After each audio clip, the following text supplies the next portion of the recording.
Hey guys, welcome to my channel. My name is Leanne, and today I am sharing with you a really easy beef and rice skillet meal. This is all done in one pan, so it makes for an easy cleanup. In the description box below, I have included the link to the original recipe.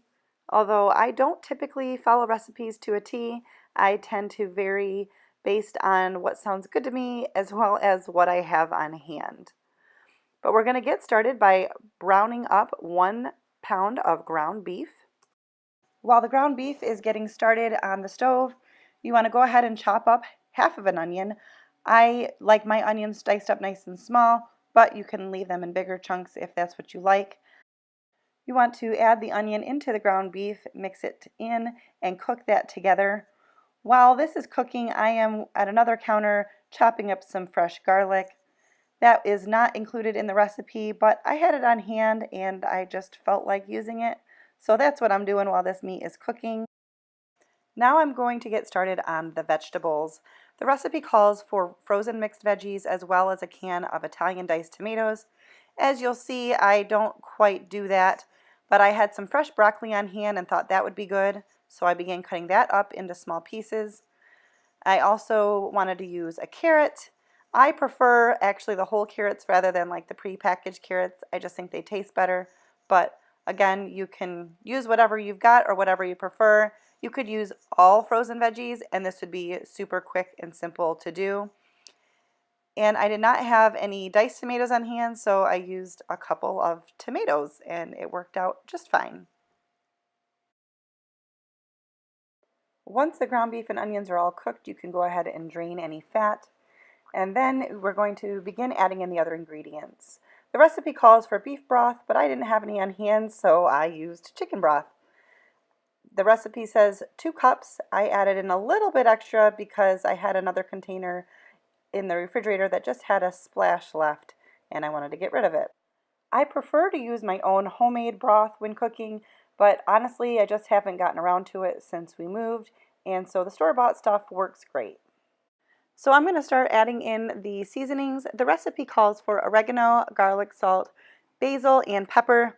But as you can see, I am using Italian seasoning as well as some pink Himalayan sea salt and some garlic powder, even though I will be adding some raw garlic in as well.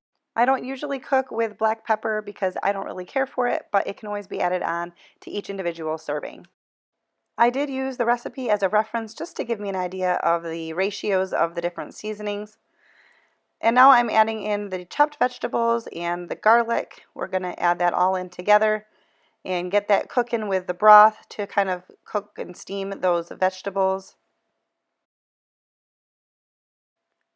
And now I'm adding some frozen corn because I had a little bit of that left in a bag in the freezer and I thought, why not? Moving on to the white rice, the recipe calls for 3/4 of a cup, and that's exactly what I did here. Just going to mix that in together a little bit, and I kind of was just pressing everything down so that it was all in the liquid.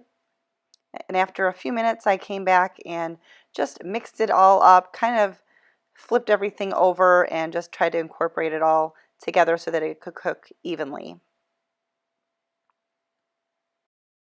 While that is cooking up on the stove, I am getting started with grating up some cheese. The recipe calls for 1.5 cups of mozzarella cheese. I am using sharp cheddar cheese here. That is usually my cheese of choice, and it's also usually what I have on hand, so that's what I'm going with. Personally, I prefer the taste of fresh grated cheese rather than buying the bagged, but once again, you can buy the bagged shredded cheese and that would take out a step for you, so that's really your call. I, of course, am not measuring once again because I just don't measure very much when I'm cooking. Yes, I did just put some of that cheese right in my mouth.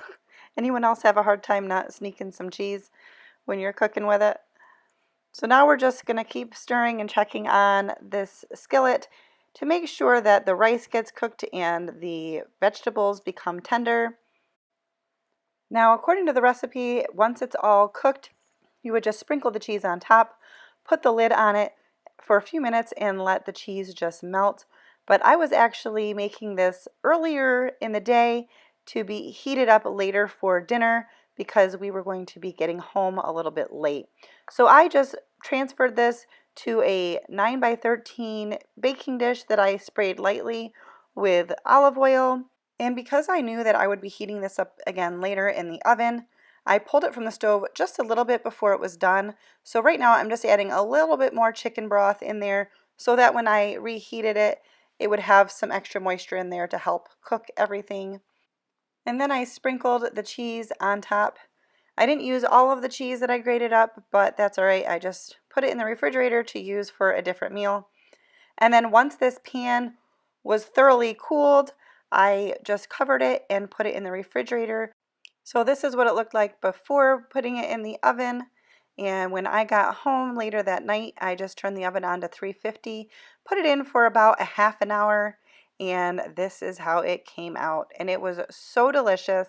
And really, there's so many different variations you can do, and you can keep it simple by using a lot of frozen stuff, and you don't have to chop everything up.